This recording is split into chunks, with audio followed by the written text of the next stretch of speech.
Now, for those of you who follow me, you pretty much already know what I'm getting ready to talk about and what I'm more than likely going to say. For those of you who do not know, I go by the name of Rubia Garcia. About 2 years ago, I did a video on social media in support of Black Lives Matter and Tamir Rice because I'm an educator. And what I saw on that TV screen was one of my students being shot in cold blood. From that moment forward, I understood my role came with certain responsibilities, and several of my followers have been asking me, questioning as to whether or not I was going to speak on the Virginia protests and everything going on. I sat back the last couple of days and just kind of taken it all in, and now I'm finally ready to give my piece on it and speak my piece on it. And I'm trying to sit here and process it all because as a historian myself, I'm trying to rationalize not just what these people are doing, but I'm trying to rationalize the people who are sitting there either supporting them or the people who are sitting there in silence. I'm trying to grasp where you're coming from, sitting back, just kind of waiting. But now I'm finally ready to put this out there. I made a post last night, and we're talking about these historians, these people that are trying to support these monuments like Robert E. Lee, which is what sparked all this controversy in Virginia. We had a similar situation here in New Orleans, right? They wanted to remove the monuments of PGT Beauregard, Robert E. Lee, Jefferson Davis, and the Liberty Place Monument. Over the summer, we wind up getting rid of all of these things. They're all gone now, right? Now we have a similar situation in Virginia. And here we go. There's an issue with it, right? Can everybody hear me? I want to make sure that everybody can hear me before I get this started, because there's sometimes I have issues with my sound. So go ahead and please somebody tell me that you hear me. It's just funny because these are people that want to promote or preserve history, right? So you want to preserve history, yet I don't see you, like in the post that I made last night, I don't see you sitting out there in the African American History Museum here in New Orleans. In 2013, 2014, it was supposed to be closed for 9 to 10 months for renovations. It is now 2017 and the building is still not open. $6 million, the building is still not open, but I don't see people throwing a big fuss about that. I don't see people really upset about all that. I don't see you doing with your tiki torches and making sure that everybody else's history is always being preserved and being shared and all these things. I don't see the outrage behind any of that. No, because it doesn't fit your narrative. I would love to be able to bring my students to a museum that represents their history, that represents their culture, because I do teach predominantly Black children. I don't see any kind of outrage when it comes to things like that. Let me organize a rally and a protest, and let me see how many of you tiki torch traders are going to go ahead and show up for all of that. You want to honor historical figures so much, yet you walk around the city of New Orleans. I don't see any large monuments throughout the city that represents, you know, they have small ones of like, you know, Ruby Bridges or something like that, or Homer Plessy, or the millions of slaves that were kidnapped and massacred on the travel to New Orleans or the travel to America or being in America, the ones that were raped and murdered and sold down the river and all this. I don't see any monuments in their recognition, but yet you want to sit here and talk about Robert E. Lee and preserving history. No, you want to preserve your own version of history. You want to preserve the whitewashed version of history. That's what you want to promote. So let's go ahead and let's talk about the obvious hypocrisy, the Colin Kaepernick situation. So you're offended by somebody like Colin Kaepernick, who is peacefully protesting, taking a knee against all of these atrocities inside the country, about the great disparity and equality between blacks and whites. You're offended by him taking a knee, but you're okay with Black people taking a bullet. That's number one. You're offended by him taking a knee, or you're offended by somebody standing on an American flag as protest. But you're okay with a group of white people, white nationalists, and the media playing them as white nationalists. You're okay with these people tramping around in American cities, harnessing a Confederate flag and a swastika flag. Really? So let's go ahead and let's talk about those things. How about that? Let's talk about the Confederate flag, number one. The whole motives, whatever the means were, the cause of the Civil War is absolutely 100% irrelevant. Whether you want to say it was the industrialized North versus the agrarian South, you want to say it was over taxes, you want to say it was what, it doesn't even matter what it was over. You want to know what matters? Them seceding from the Union was a direct violation of the Constitution. Therefore, Robert E. Lee, Jefferson Davis, and the like, and anybody who fought for the Confederacy were traitors to the United States. Yet you're running around carrying around the Confederate flag, and that's not unpatriotic. Power to patriots, that's not patriotic. You're a domestic terrorist. That's what you are. I don't care what I know. I'm under no misconception about what I look like. I'm a blonde-haired, green-eyed white girl, but I'm not going to be Ray Charles to the bullshit just to save your little feelings, to spare your little Colgate toothpaste feelings. The reality is, it is what it is. Sorry, I keep getting interrupted by phone calls. But what I'm trying to say is, you want to say, and I'm tired of people saying that that flag was representative of the South. First of all, out of maybe the roughly 5.5 million people in the Confederacy, about 3.5 million of those were slaves. I highly doubt that that flag is representative of 3.5 million of that population. Highly doubt that. And I don't even want to hear this bull about people jumping on my thread saying, well, there were blacks that fought. Man, save it. Miss me with that. You could take a whole Confederate stadium full of seats with that nonsense, because I'm not trying to hear it and nobody else is. So getting to this, these people are literally not patriots. They're Benedict Arnolds of the 21st century. And if you don't know who Benedict Arnold is, he is dubbed America's first traitor. So I suggest you go ahead and look that up. But also the other fact is that these people are allowed to walk around basically carrying this flag like a participation trophy. You lost. We lost. The South lost. Thank God we lost, because there is inherent wrong in thinking that you can own another individual, thinking that you can rape, murder, separate families, and do all of these things, mutilate people. But you want to tell black people that they need to get over it. No. We want to honor history. We want to preserve history. Then stop teaching a one-sided, slanted version of history and look at it at its entirety. Up until we start to do that, this is going to be a problem in America. First step of fixing a problem is recognizing that they're in one. But it is clear and apparent to me and to thousands of other people, hell, millions of other people in this country, that there is an inherent wrong within this country currently. So let's move on to the next one. The swastika, the Nazi symbol of Germany. We already discussed all this. We had an entire world war. Maybe you heard of it, called World War II. We settled all of this. Cost the lives of over 60 million people. 50 million is presumed to come from China alone. Almost 500,000 were American military and civilians. New Orleans, the World War II Museum, the National World War II Museum. You could walk in the museum, and you want to know the significance of me walking into the National World War II Museum and seeing a swastika? It's history. It doesn't belong on the streets. But we sat there. We're watching this on national television. National television. We are watching people literally, legit, walking around with the Confederate flag as if that's patriotic. And you're walking around with the flag of the Nazi symbol of Nazi Germany. Really? But again, you have a problem with Colin Kaepernick. You have a problem with somebody stepping on an American flag, and you don't see the disconnect here? Common sense is pretty common, at least to those who have it.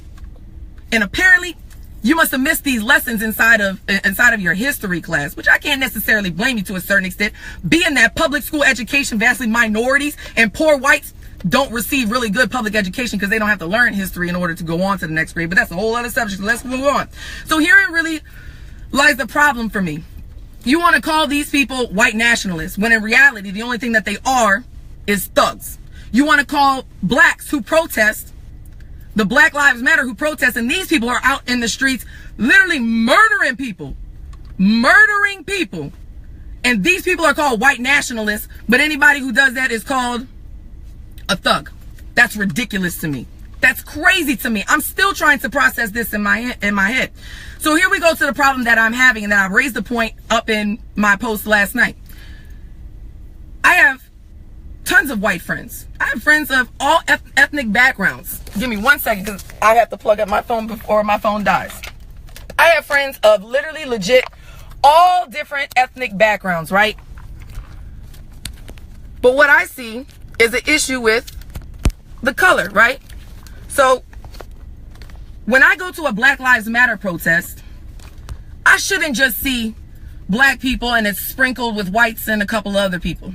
What I should be seeing is a plethora of everything, because it's a problem for everybody. But what I'm seeing, literally, when I do Black Lives Matter protests, I sit there and there's, out of 100 black people, there may be like 5 or 10. Now, I understand some of your fear. I can almost hear the racists and bigots in my inbox typing away, going to threaten my life or the life of my kids or my job. I've been doing this for 2 years. I can't even quantify. I don't have enough phalanges, fingers and toes, in order to tell you how many times I've had my life threatened or my job threatened for what it is that I stand for. The fact of the matter is, up until more white people, people that look like me, stand up and once again stop being Ray Charles to the bullshit and call things for what they are. Racism doesn't exist. This isn't about race. Then why aren't you sitting here putting up the same type of heat towards historical references as a whole, historical figures as a whole? Where the hell are you? You're not there.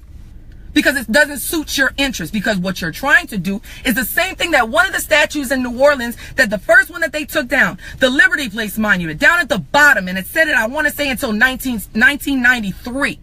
And it was erected in the late 18th century, and it stayed up until then. It said that the North had to recognize white supremacy in the South. No, the hell it did not, because you lost.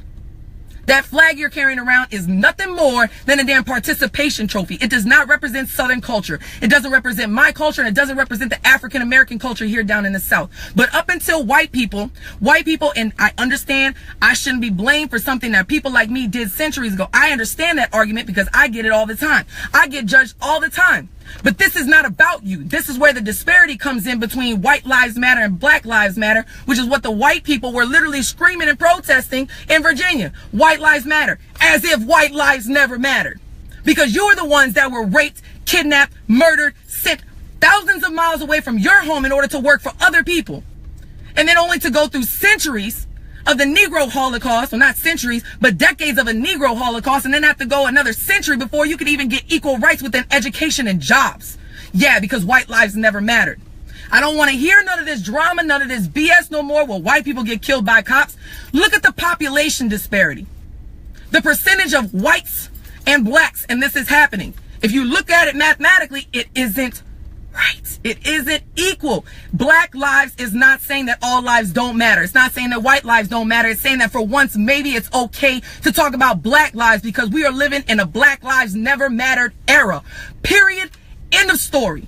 End of story. And I'm tired of having this conversation. Like I said, I started this 2 years ago, and I'm tired of having this conversation. And if I've only been talking about this and I've been going through this and I'm frustrated as I am, and I'm doing it for 2 years, I can only imagine how blacks in this country feel, because they've literally legit been saying the same exact thing for centuries. But it took for me to finally hear it. Malcolm X said during the Civil Rights Movement, what is the role of white people? And I kept this within my head, which is why I continue to do what I do. Malcolm X made a statement, and he said that it's not the role of white people to educate blacks on the struggle, because clearly I'll never know what it's like to be black, and no other white person will ever know what it's like to be black. We all get judged, yes, but not to the same degree. But the fact of the matter is, Malcolm X said it's the role of white people to educate other white people. So here's a message to my other white people that are out there. Up until you recognize and take account for what people like us have done historically, up until we own it and we start fighting alongside our black brothers and sisters, change will never happen.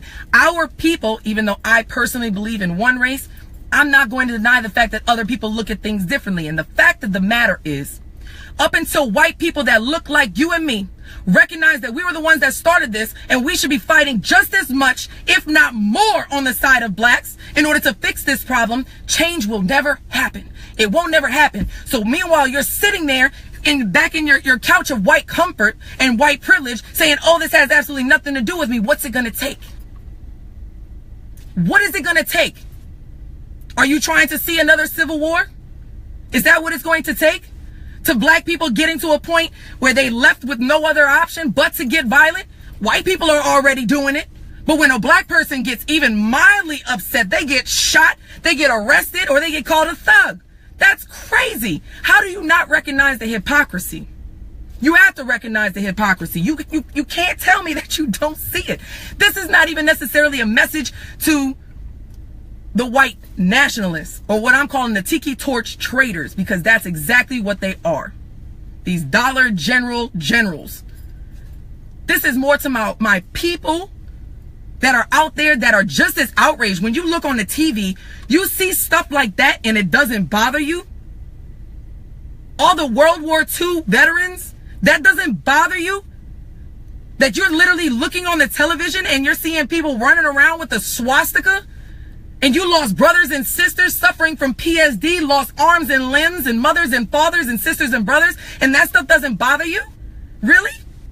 How is this possible? I don't understand the generation that I'm living in. I'm trying to process it, but I'm going to get back to what I'm trying to say. Up until we start fighting alongside them, recognizing the bigger problem, and saying that this is just as much our problem as it is anybody else, and not sitting back and just being like, oh, it has absolutely nothing to do with me, when in actuality it does. It has everything to do with each and every one of us that's sitting out here, every single 5,000 of you that are watching this video right now, no matter what your race, your religion, your socioeconomic background or profession, it doesn't even matter. You are responsible. So I'm calling on you in order to stand out and actually do something. Show up to a protest, write your congressman, go volunteer at a school, show up, do whatever, donate money, donate time, do whatever it is that you can, sign a petition. Anything is better than sitting back and doing nothing, because silence in the face of an injustice is your acceptance to that tyranny. Power will concede nothing without a demand. It never did and it never will. That was Frederick Douglass, one of my favorite authors of all time. Benjamin Franklin.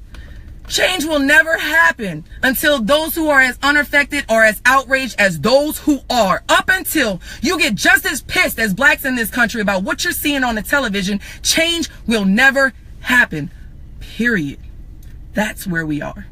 It is not just your right, it is your responsibility. And the fact of the matter is, I understand why you are scared. I understand your hesitancy, because not everybody's built for this. But thankful for me, I would rather, I'm just frustrated when I see things like people say, well, they just need to get over it. They just need to get over it. I'm white and I'm not getting over a damn thing, because what's wrong is wrong, period. And if I have to, I will do this until my last breath. And if it costs me my life, then at least I know I'm going out with a fight instead of resting in pieces in a coffin. It's time for some people to start thinking about what the hell it is that they believe in and what they're willing to fight for and die for. It's just crazy. Crazy, crazy, crazy. Frederick Douglass. Power concedes nothing without a demand. It never did and it never will. The limits of tyrants are prescribed by those who will accept it. That's crazy. I really don't understand. Again, I'd rather go out without a fight than to rest in pieces in a coffin. Period. Y'all have a beautiful day. I done had enough of it. Done had enough. Teacher life. Mwah.